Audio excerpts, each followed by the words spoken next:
Before the sun rises, most families in Vietnam are still asleep. But in our home, the day starts much earlier. Not because we have to, but because this is the only way I know how to make life a little easier for my family. While the streets are still quiet, I leave the house and head to the local market. It's only a few minutes away, but this short trip happens almost every morning. Many people in Vietnam buy breakfast from street vendors. It's quick, convenient, and affordable. Sometimes I wish I could do the same, but for a family of 7, those small daily expenses add up quickly. Cooking at home saves money, and more importantly, it brings everyone to the same table before the day pulls us in different directions. This morning, I buy a few bundles of fresh rice noodles, some vegetables, and a few simple ingredients for breakfast.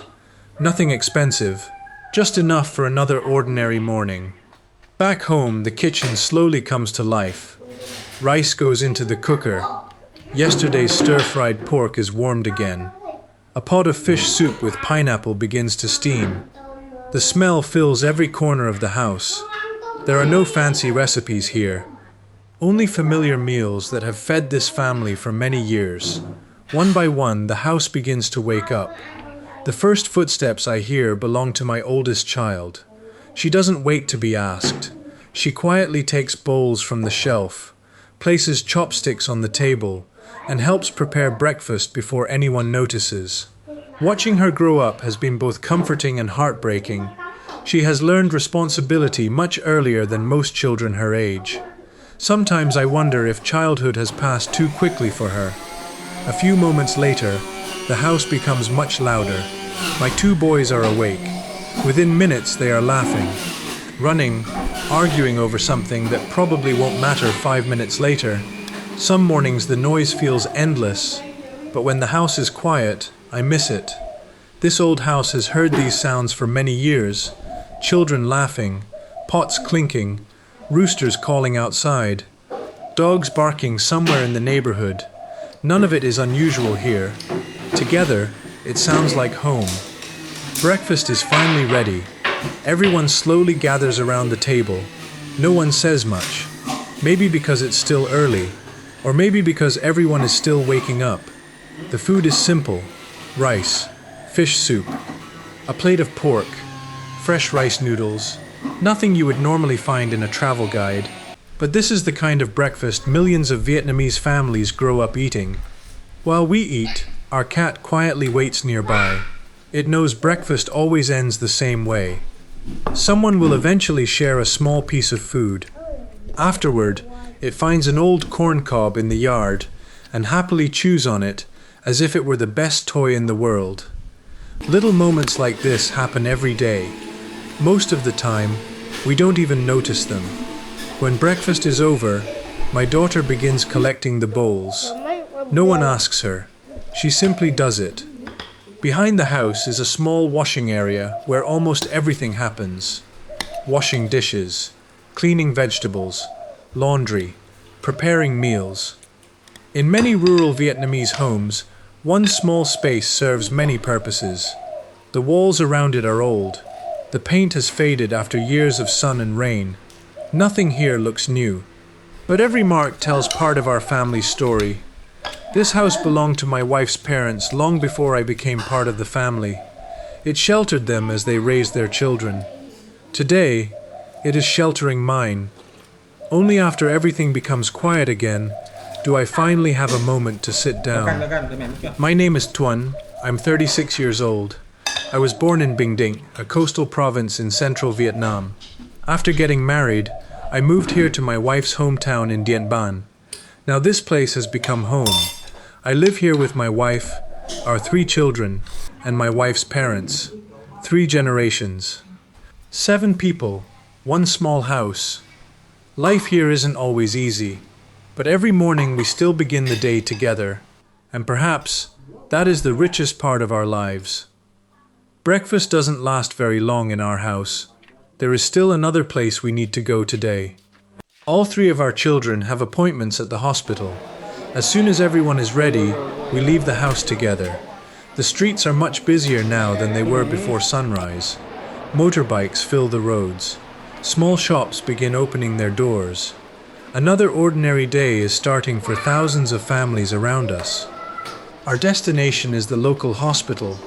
Like many public hospitals in Vietnam, it is already crowded before we arrive. Parents carry sleeping babies in their arms.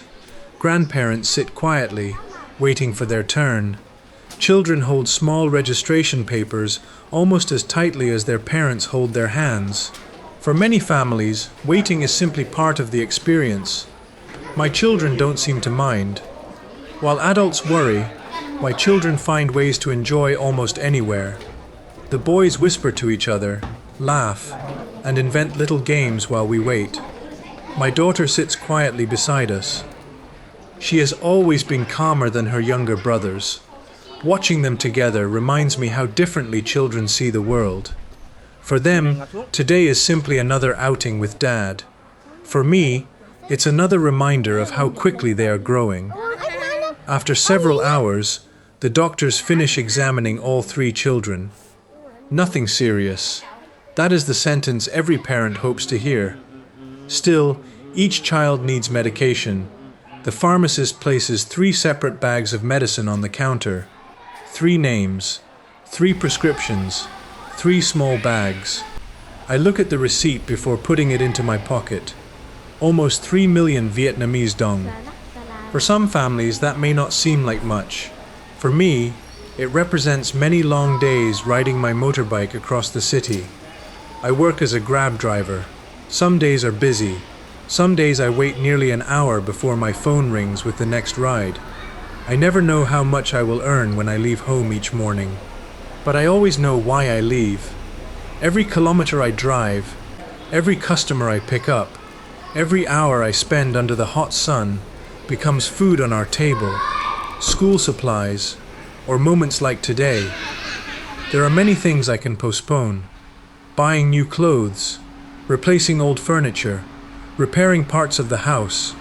But my children's health is never one of them. No matter how difficult life becomes, that will always come first. When we finally leave the hospital, the morning has already disappeared. The sun is high above us. The children have become much quieter. The excitement from earlier is gone. One by one, they begin falling asleep on the ride home. By the time we arrive, their eyes can barely stay open. I gently carry them inside. A few minutes later, all 3 are asleep on the same bed. Looking at them resting together, it's hard to believe how noisy they were only a few hours ago. Children have a way of filling a house with energy, and then, suddenly, with silence. I stand there for a moment without saying anything. Sometimes people ask me what my biggest dream is. They expect me to say a new car or a bigger business. The truth is much simpler. One day, I hope to buy a small piece of land, not a large one, just enough to build a modest house for my family, a place where my children can have a little more space to grow, where my wife's parents can enjoy their old age in comfort, where every rainy season won't make us worry about another leaking roof. It isn't a dream that will happen overnight, but little by little, ride after ride, day after day, I believe we'll get there. While the children continue sleeping peacefully inside, life outside hasn't stopped. Behind the house, my father-in-law is already working, even at more than 70 years old. He rarely spends a day doing nothing. Today, he has decided it's time to rebuild the chicken coop before the rainy season arrives. And that small project will tell you a lot about the kind of life we live here. As the children sleep inside, the backyard becomes the busiest place in the house. From the front, our home looks small and ordinary, but behind it is a completely different world. Tall areca palms sway gently in the afternoon breeze. Chickens scratch through the soil, searching for insects. Ducks wander slowly across the yard. A pair of geese announce their presence long before anyone sees them. This small piece of land has provided food for the family for many years. It may not look like much, but every corner has a purpose. Every tree, every bamboo pole, every chicken coop has been built by hand. At the center of it all is my father-in-law. He is over 70 years old now. His hair has turned completely white. His hands are rough from decades of hard work. For most of his life, he worked as a construction laborer. It was physically demanding work. Day after day, year after year, under the hot sun. Today, he no longer has the strength for construction. But retirement doesn't really exist here. There is always something that needs fixing, something that needs planting, or an animal that needs feeding. This afternoon, he is rebuilding the chicken coop. The rainy season will arrive in a few months. Every year, heavy rain brings flooding to low-lying areas like ours. If the coop stays too low, the chickens could become sick. So before the first storms arrive, he wants to raise it higher. He works quietly. There is no rush. He measures each piece of bamboo, cuts it carefully, then ties every joint by hand. Watching him work reminds me that experience often moves more slowly, but wastes nothing. Every piece of bamboo came from our own garden. Nothing is thrown away if it can still be used. That is something I have learned from him. Not only about building, but about life itself. Growing up in Vietnam, many older people lived through years when nothing could be wasted. They repaired things instead of replacing them. They reused materials again and again. Even today, those habits remain, and perhaps they are part of the reason this family has always managed to get through difficult times. While he continues working, the rest of the backyard carries on with its own rhythm. The chickens gather around whenever someone walks by. The younger chicks stay safely inside a raised cage, protected from cats and rats. Nearby, our Muscovy ducks rest beneath the shade of the areca trees. Some of them have already started laying eggs this season. Those eggs often become tomorrow's breakfast. Nothing travels very far here. Food moves from the garden, to the kitchen, to our family table. It is a simple cycle that has repeated itself for generations. Not far away, our dogs are stretched out beneath the coop, escaping the afternoon heat. My wife kneels beside them and gently scratches behind their ears. They respond with wagging tails and quiet excitement. Animals become part of the family in homes like ours. They grow up alongside our children. They recognize every familiar voice. And somehow, they always know when someone is coming home. My wife rarely appears at the center of the camera. She prefers staying behind it, or quietly taking care of everyone else. Most of her work goes unnoticed, preparing meals, helping the children, looking after her parents. There is no schedule for these jobs, no weekends, no holidays. Yet without her, our home would never run the way it does. As the afternoon becomes quieter, my mother-in-law walks slowly into the garden. Just a few months ago, this simple walk would have been impossible. She had recently completed her second round of chemotherapy. There were days when even standing for a few minutes was exhausting. Seeing her outside again feels like a gift. She smiles as she picks fresh bamboo shoots growing behind the house. Back in the kitchen, she carefully slices each one by hand. Some will be cooked today, others will be preserved for another meal. The smell of firewood soon fills the air. The old wood stove crackles softly beneath the pot.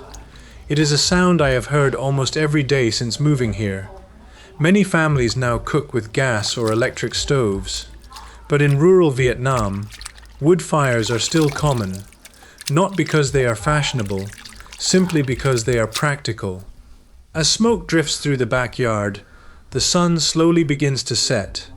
The chickens return to their coop, the ducks settle down, even the geese become quieter. Another ordinary day is coming to an end. People often travel to Vietnam searching for famous beaches, busy cities, or colorful lantern streets. Those places are beautiful, but this is the Vietnam I know best. A small family, an old house, 3 generations living under one roof. Simple meals, hard work, and countless quiet moments that rarely appear on postcards. Life here is far from perfect. There are still bills to pay, dreams that feel far away, and challenges waiting for tomorrow. But when I see my children sleeping peacefully, when I hear my father-in-law still working with his hands, and when I watch my mother-in-law smile again after everything she has been through, I realize something. Happiness isn't always found in having more. Sometimes, it's simply knowing that everyone you love has made it safely through another day. Thank you for spending this day with my family. I hope that through these ordinary moments, you've discovered a side of Vietnam that many visitors never have the chance to see. Until next time, take care.